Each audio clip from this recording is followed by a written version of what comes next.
राम राम राम हरे हरे कृष्ण कृष्ण कृष्ण हरे राम राम राम हरे हरे हरे कृष्ण कृष्ण कृष्ण हरे हरे सद्गुरुनाथ भगवान की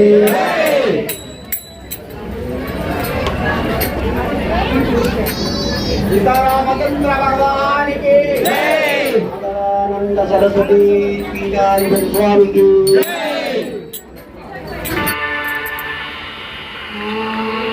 सदानंदमहं वन्दे मदनानंद संयुतं श्रीकृष्णानन्दपर्याप्तं शारदाक्षेत्रसुस्थितं वन्दे वन्दारुमन्दारमिन्दिरानन्दकन्दलम् अमन्दानन्दसन्दोहबन्धुरं सिन्धुराननम् वागर्थाविव सम्पृक्तौ वागर्थप्रतिपत्तये जगतः पितरौ वन्दे पार्वती परमेश्वरौ वागीशा यस्य वदने लक्ष्मीर्यस्य च वक्षसि यस्यास्ते हृदये संवित् तं नृसिंहमहं भजे सकुङ्कुमविलेपनामलिकचुम्बिकस्तूरिकां समन्दहसिते क्षणां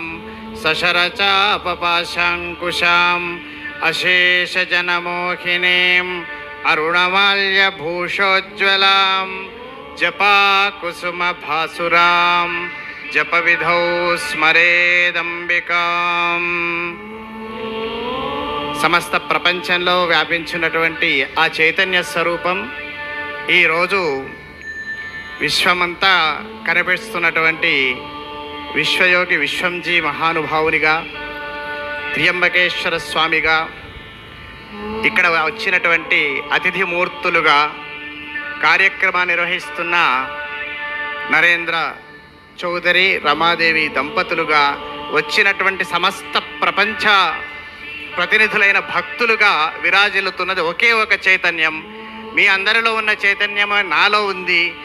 ఆ చైతన్యానికి నారాయణ స్మరణపూర్వకంగా నమస్కారాలు అర్పించుకుంటూ భక్తి ప్రపత్తులు వెల్లివిరిసే విధంగా చక్కటి కార్యక్రమాన్ని రూపొందించి అనేక సంవత్సరాల నుంచి కార్యక్రమాన్ని జరుపుతున్నందుకు నరేంద్ర చౌదరి రమాదేవి దంపతులకు భక్తి టీవీ కుటుంబ సభ్యులు అంటే ఎవరంటే మీరంతా భక్తి టీవీ కుటుంబ సభ్యులే. అందరికీ కూడా నారాయణ స్మరణపూర్వకంగా ఆశీస్సులు అందిస్తూ విశ్వయోగి విశ్వంజీ గారి దివ్యమైన ప్రవచనం మనం వినవలసి ఉన్నది కనుక నేను ఒక 2 సూక్ష్మమైన అంశాలు చెప్పి విరమిస్తాను. ఇంతమంది ఇన్ని రకాలుగా ఇక్కడ దివ్యలు వెలిగించడానికి సిద్ధమై ఉన్నారు. అక్కడ ప్రసార మాధ్యమం ద్వారా భక్తి టీవీ ద్వారా చూస్తూ ఆనందపడుతున్నారు. చాలా సంతోషమే. మేము ఇక్కడ ఉండి చూసి ఆనందపడుతున్నాం. ఈ ఆనందానికి కారణం ఏమిటో ఒక ఆలోచన చేయండి. కేవలము దీపము వెలిగించడం వల్ల ఇంతమంది ఆనందపడుతున్నారు కాబట్టి దీపాన్ని వెలిగించే ఆలోచన చేయండి, దీపాన్ని కాపాడే ఆలోచన చేయండి అని తెలియజేస్తూ ఇంకొక మాట చెప్తాను. మంచిని ధైర్యంగా ఆచరించండి, మంచిగా ఉండండి, చాలా భక్తిగా